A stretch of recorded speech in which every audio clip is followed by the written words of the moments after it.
하나님께서 오늘 주신 말씀 창세기 16장 11절부터 13절까지의 말씀을 우리 다 같이 한 목소리로 읽겠습니다. 다 같이 읽겠습니다.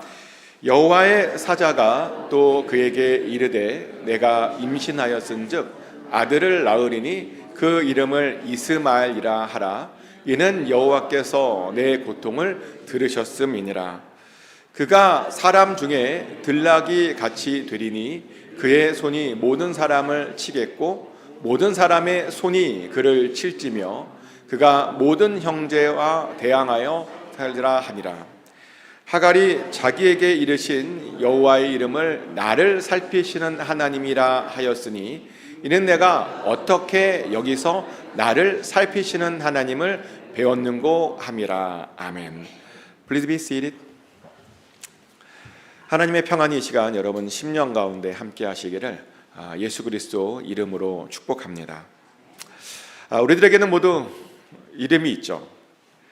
그런데 이 이름에는요 아주 특별한 능력이 있다라고 하는 것 아십니까? 대부분의 분들이 보니까요 그 이름의 뜻대로 살게 되더라고요. 그래서 어떤 사람들은 이름을 짓는 것이, 어떻게 짓는 것이 정말 중요하다라고 그렇게 말하기도 합니다. 근데 저도 보면요 정말 그 이름대로 살고 있는 것 같기도 합니다. 몰랐는데 제 이름에도요 아주 놀라운 뜻이 보니까 있었더라고요. 한문을 아주 잘 하시는 어떤 분이요 제 이름을 보니까 이런 말씀을 해주시는 거예요. 제 이름 안에는 단 하나의 뜻밖에 없는 것 같다라고 하는 그런 말씀을 저에게 해주셨습니다. 제 이름이 박씨예요. 라스트 네임이. 그리고 박씨의 뜻은 뭐냐면 밝을 박이어서 밝다라고 하는 그런 뜻을 제 성이 갖고 있습니다. 그리고 제 중간 이름이 창인데 이 창의 뜻도 빛날 창이거든요. 역시 빛나다라는 뜻을 갖고 있고요. 그리고 마지막 이름이 현인데 현도 밝을 현입니다. 그래서 밝다라는 뜻을 역시 가지고 있습니다. 그래서 제 이름 속에는 온통 빛에 대한 이야기뿐이랍니다. 그러시며 농담으로 하시는 말씀이 제 얼굴이 검어서 부모님께서 그 반대의 삶을 살라고 너는 아무래도 그렇게 이름을 지어준 것 같다, 그렇게 말씀하시더라고요. 물론 아닙니다. 저도 어렸을 적에는요 여러분처럼 이렇게 얼굴이 검지 않았습니다.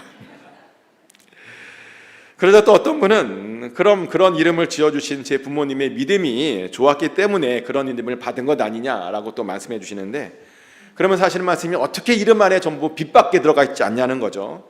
그래서 제 부모님이 정말 예수님의 말씀대로 제가 살게 하려고 그렇게 이름을 그런 식으로 지어준 것 아니냐고 그렇게 또 말씀하시는데, 아니요, 또 그것도 또 아닙니다.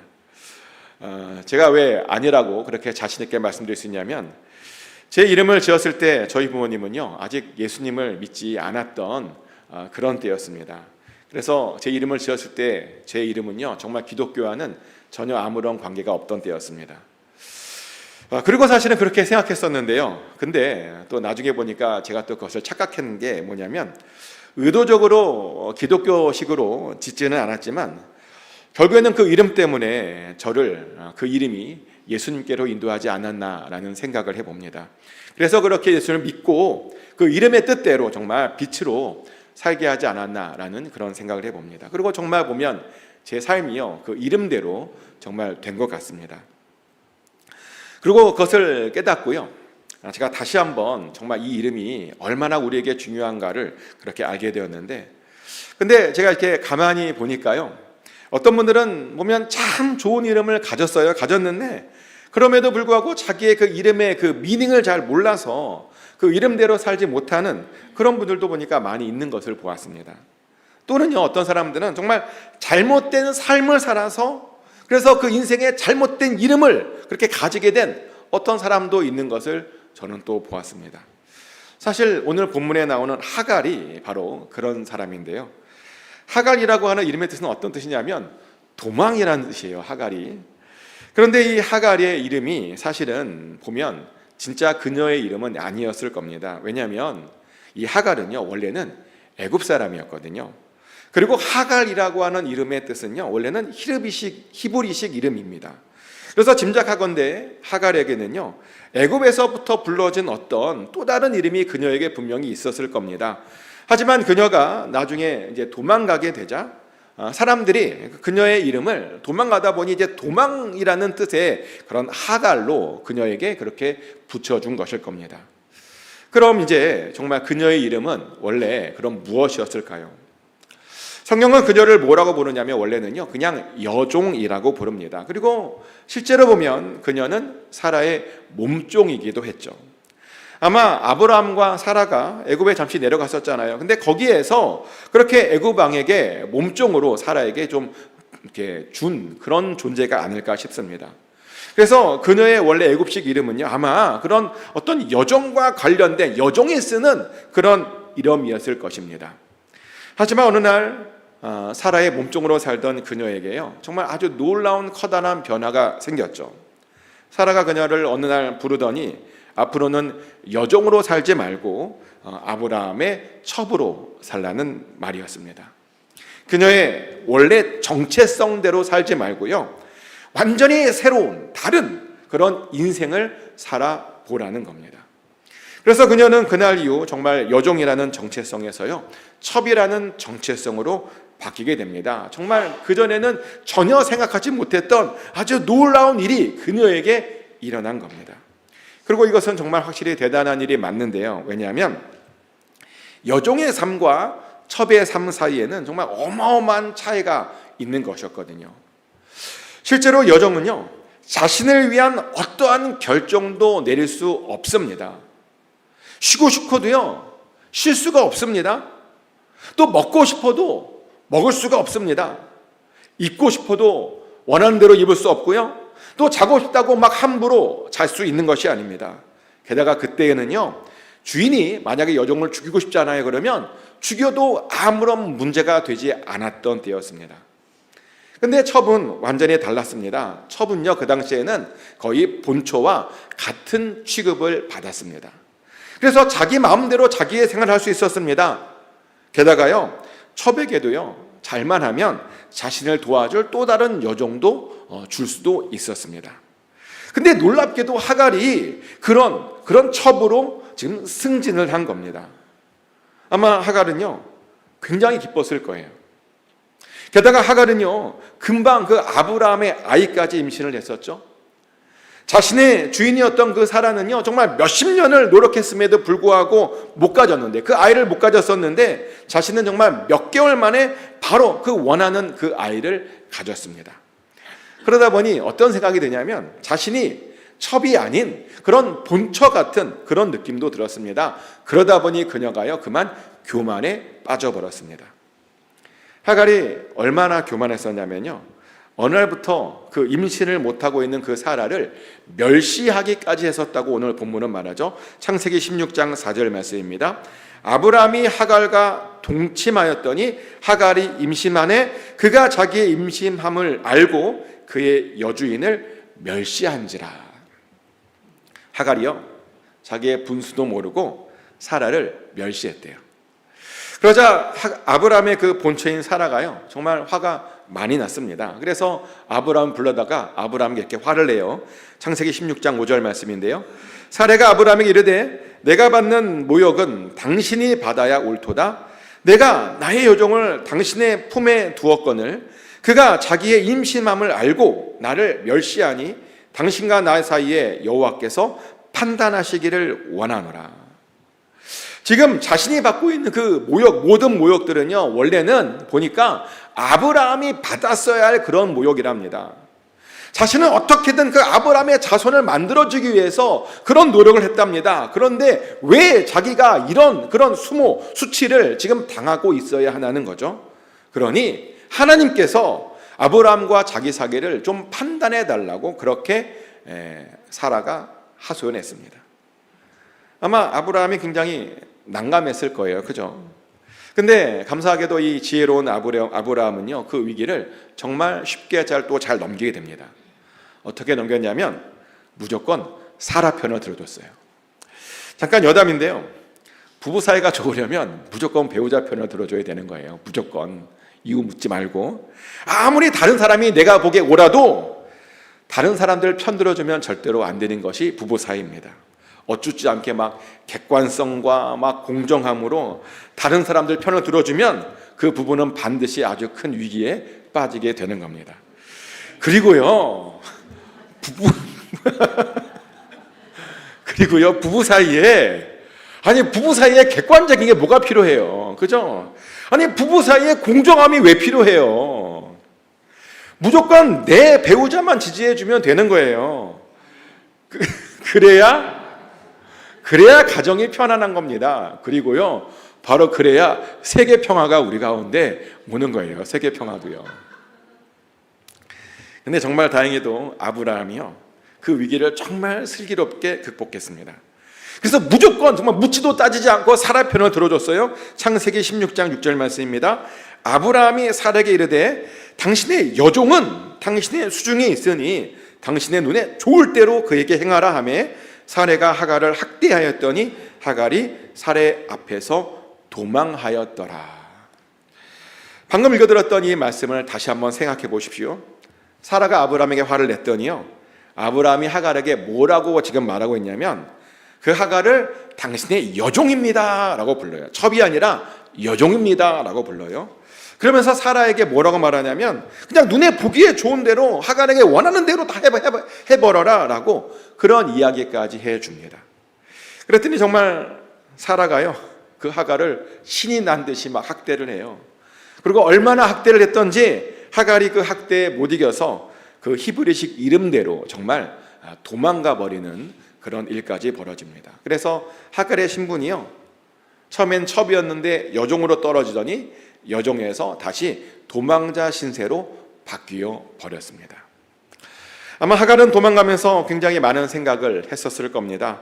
아이를 낳는 것은 고사하고 자신이 자칫하다가는 죽을 수도 있겠다라고 하는 아주 심각한 위기, 그런 고민들을 그녀가 도망가면서 했을 겁니다.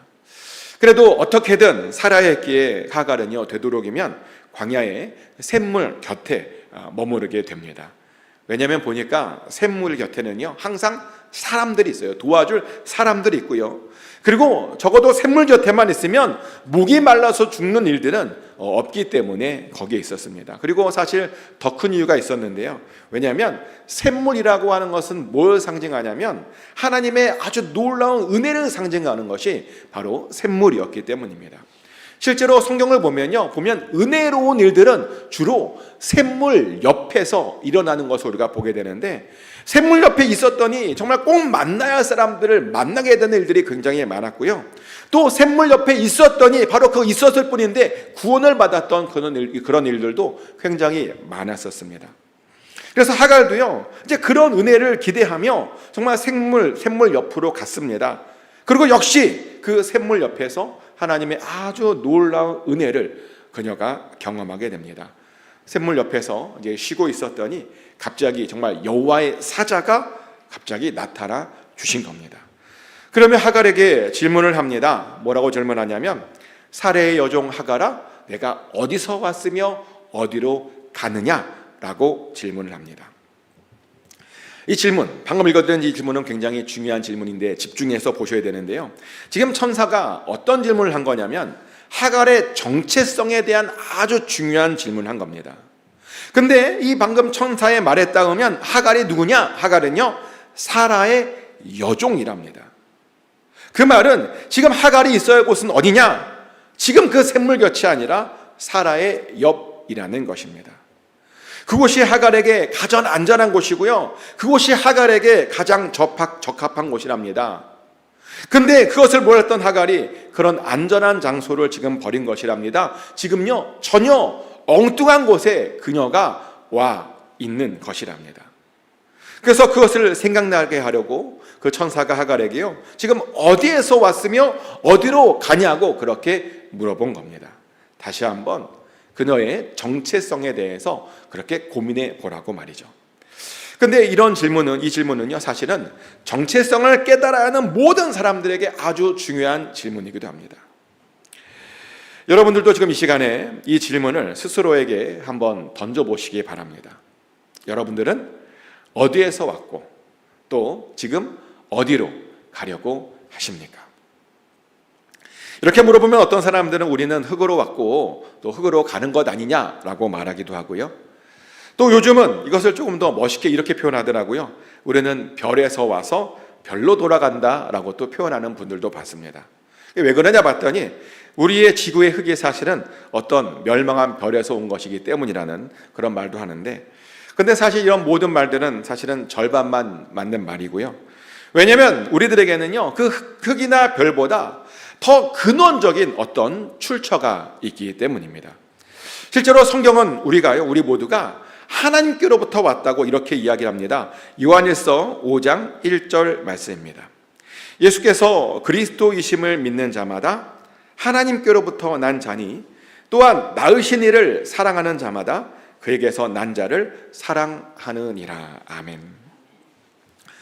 그리스도를 믿는 모든 사람들은요, 전부 하나님께로부터 왔다는 거예요. 그리고 이게 맞는 말이죠. 우리 모두는요, 정말 하나님께로부터 왔습니다. 근데 그 말이 무슨 말이냐면, 우리가 나중에 돌아가야 할 곳도 어느 곳이냐? 하나님께서 계신 곳이라는 겁니다. 그래서 우리는 반드시 그 하나님의 나라로 돌아가야 하는 겁니다.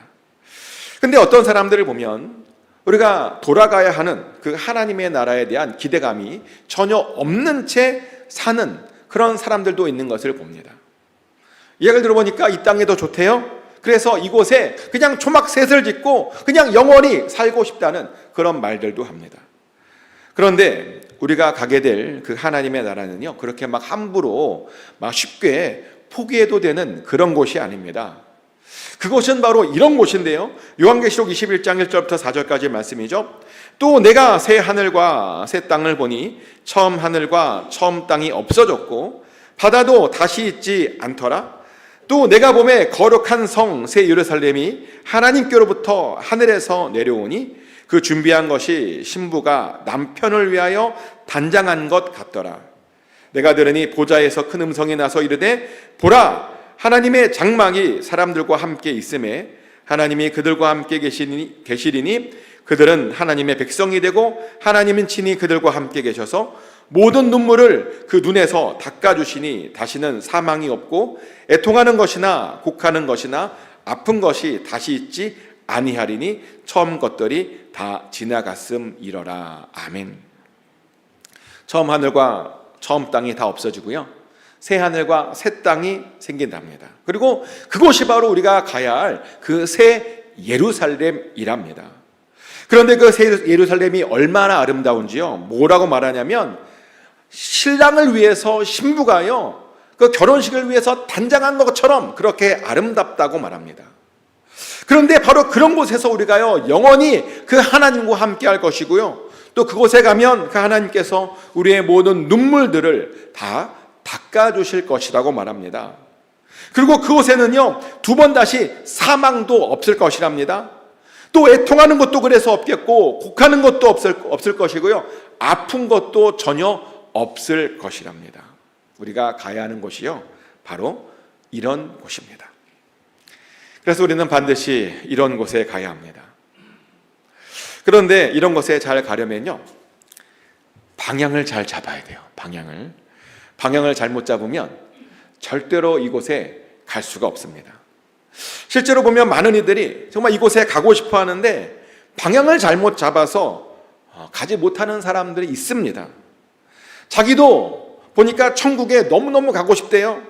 그러면서 나름 뭔가를 열심히 하곤 합니다. 그런데 보니까 방향이 틀려서 결국에는 정말 엉뚱한 곳에, 가지 말아야 할 곳에 가 있는 그런 사람들이 정말 주변에 많다는 거죠.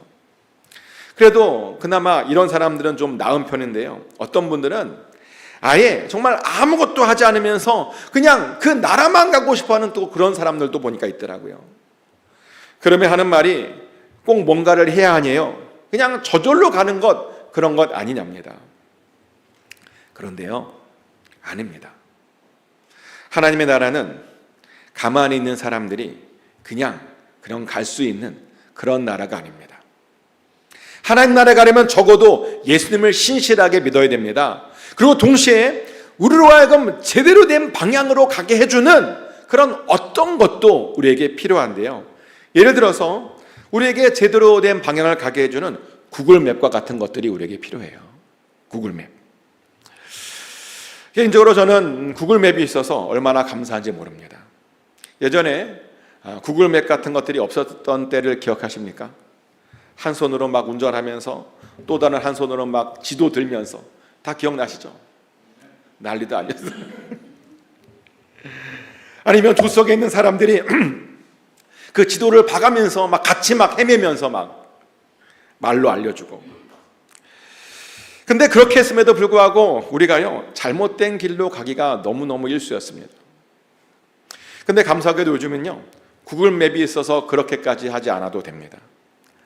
그런데요, 우리의 영적인 삶에도 그런 역할을 해주는 그런 구글맵이 우리에게도 필요하다는 겁니다. 그럼 그런 구글맵이 뭐냐고요? 바로 말씀이 바로 우리의 구글맵인 것을 믿으시기 바랍니다.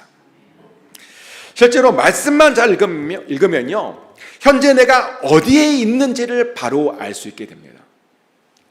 말씀만 잘 들어도요, 현재 내가 어느 방향으로 가야 하는지를 아주 잘 알게 됩니다. 그래서 말씀만 읽어도 우리가 절대로 헤매지 않게 됩니다. 하지만 당황스럽게도 정말 많은 사람들이 구글맵이 없는데도 하나님의 나라로 갈 수 있다고 생각합니다. 하나님의 말씀이 없이도 그 나라에 갈 수 있다고 생각합니다. 혹은 일주일에 딱 한 번 이 시간에 잠깐 말씀을 들어도 그 나라에 갈 수 있다라고 그렇게 감히 생각을 합니다. 근데 절대로 일주일에 한 번 이 시간 들어서는 갈 수 없습니다.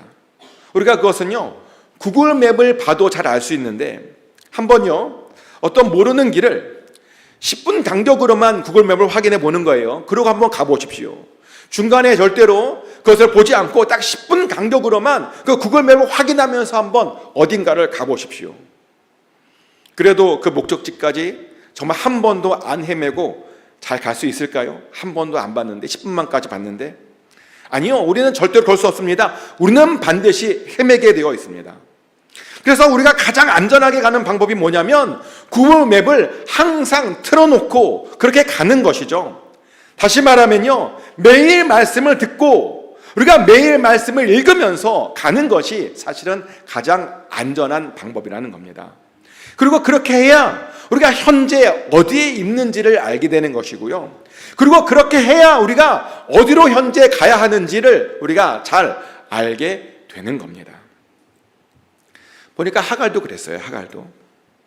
하갈에게도 구글맵이 필요했습니다. 다시 말하면 하갈에게도요, 하나님의 말씀이 필요했습니다. 하지만 그때까지도 하갈은요, 하나님의 말씀을 잘 듣지 못했습니다. 그래서 그렇게 광야에서요, 정말 그런 큰 위기를 혼자 맞이해야 했던 겁니다. 그런데요, 자비로우신 하나님께서 그 샘물 곁에 있었던 그녀에게도 은혜를 베풀어 주시죠. 은혜를 상징하는 샘물 옆에 있으면서 그 은혜를 사모했더니 그녀에게 마침내 천사를 보내주신 겁니다. 그러면서 그녀에게 구글맵의 역할을 해주는 이런 하나님의 말씀을 그녀에게 알려주죠. 창세기 16장 9절 말씀입니다. 여호와의 사자가 그에게 이르되 내 여주인에게로 돌아가서 그 수하에 복종하라. 아멘. 하갈의 목적지는 다른 곳이 아니라 여주인인 사라 옆이래요. 그러니 빨리 다시 사라 옆으로 돌아가라는 거죠. 돌아가서 복종함으로 다시 여종의 삶을 살으랍니다. 이 말을 들은 하갈의 마음은 어떠했을까요? 좋았을까요? 아니면 듣고 답답했을까요? 제 개인적인 생각인데 굉장히 많이 답답했을 것 같아요. 왜냐하면 하갈은 지금 사라의 그런 핍박과 괴롭힘 때문에 억지로 도망쳐 나온 거잖아요. 그런데 그렇게 도망쳐 나온 것을 다시 되돌아가라니요. 하지만 우리가요, 종종 이해되지 않을지라도 구글맵이 그러면 가야 해요. 이해되지 않을지라도 말씀이 그렇게 시키면 우리가 그대로 해야 하는 겁니다. 왜냐하면 그래야 하나님의 인도를 받을 수 있는 거거든요. 그래야 우리가 하나님을 알고 하나님을 경험할 수 있는 겁니다. 실제로 보면요, 하갈이 말씀대로 해요. 그랬더니 하나님을 경험합니다. 하갈이 이런 놀라운 고백을 합니다. 내가 나를 살피시는 하나님을 만났다라고 그렇게 고백을 합니다. 이전에는 하나님께서요, 미천한 자신에게는 관심이 없으셨대요. 이전에는 아무것도 아닌 자신을 그렇게 집중하고 계시는지를 잘 자기가 몰랐답니다. 그런데 그 말씀을 듣고 이전에 알게 되었답니다. 하나님께서 자신도 살피시고 계시고, 자신의 고통도 잘 알고 계시고, 또 자신의 인생을 지금도 인도하고 계시다라고 하는 것을 비로소 알게 되었답니다. 그리고 심지어 자기 뱃속에 있는 그 아이의 인생도 지금 하나님께서 인도하고 계시다라고 하는 것을 지금 아주 잘 알게 되었답니다. 인생의 구글맵인 하나님의 말씀을 듣고 그 말씀에 순종했더니 비로소 그녀도 하나님을 만나고 알게 된 겁니다. 그랬더니 담대한 마음이 생겼습니다. 그래서 하갈은요, 다시 사라 옆으로 돌아가게 되죠. 그리고 그렇게 돌아갔더니 그녀는요, 다시 아브라함의 첩도 될 수 있었습니다. 도목 나올 때는 여종이었거든요. 근데 다시 첩으로 다시 돌아간 겁니다.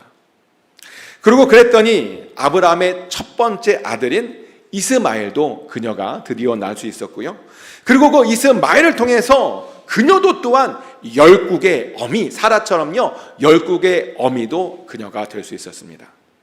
하나님의 말씀이 그녀를 그렇게 인도해 주신 겁니다. 그래서 우리들도요, 하나님의 말씀들이 우리의 삶을 인도하게 그렇게 해 드려야 됩니다. 그리고 그 말씀에 비추어서 우리가 누구인지 또 어디로 가야 하는지 잘 알아야 됩니다. 그래야 우리들도요, 하나님께서 원하시는 곳으로 갈 수 있습니다. 그래야 우리들도 마침내 그 하나님의 나라에 들어갈 수 있습니다. 그래서 권면드립니다.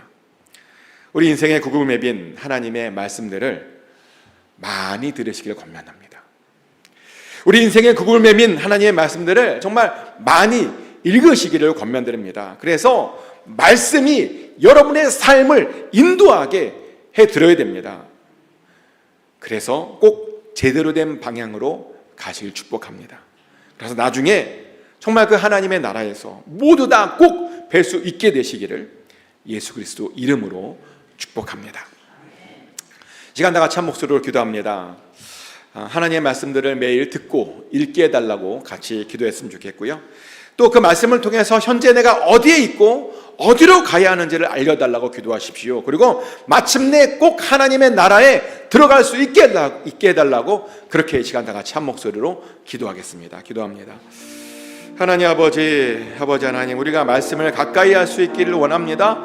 우리에게 말씀이 얼마나 필요한지를 다시 한번 깨닫게 하여 주시옵소서. 아버지의 말씀을 듣고 묵상하고 읽어서 말씀이 우리의 삶을 인도하게 하여 주시옵소서. 말씀이 원하는 삶을 살아가게 하여 주시옵소서. 그래서 항상 주 안에 있게 하여 주시고 제 뜻과 제 계획 가운데 있게 하여 주시옵소서. 그래서 하나님의 선하신 인도를 통해서 하나님의 뜻을 이룰 수 있는 우리 모두가 되게 하여 주시옵소서. 또한 마침내 우리가 그 나라, 그 하나님의 나라에 아버지 들어갈 수 있기 원합니다. 하나님 앞에 거할 수 있기 원합니다. 하나님께서 원하시는 곳에 머물 수 있기 원합니다. 아버지, 우리의 말씀이 정말 우리의 삶을 이끌어서 아버지 그곳에서 주님께서 약속하신 그 평안과 형통과 아버지 모든 놀라운 것들을 아버지 반드시 받고 누리게 하여 주시옵소서. 아버지 하나님, 우리를 이끌어 주시옵소서. 말씀을 사모하는 자들 되게 하여 주시고 아버지 여기에 모인 모든 분들 정말 말씀에 붙들린 삶을 살아가게 하여 주시옵소서. 말씀이 진리가 그들의 삶을 이끌어서 진리가 자유롭게 하게 하여 주시옵소서. 아버지 감사합니다. 사랑의 하나님, 하갈이 샘물 옆에서 은혜를 구했던 것처럼 우리도 은혜를 구합니다. 우리들에게도 은혜를 베풀어 주셔서 하나님의 말씀을 언제나 잘 읽고 많이 듣게 하여 주시옵소서. 그래서 우리가 어디에 있는지 어디로 가야 하는지 깨닫게 하여 주시옵소서. 그래서 마침내 인생을 덜 헤매고 하나님께서 원하시는 그 평안한 길, 그 행복의 길, 은혜의 길, 하나님의 나라로 가게 하여 주시옵소서. 우리를 그렇게 반드시 인도하여 주실 줄 믿습니다. 예수님 이름으로 기도합니다. 아멘.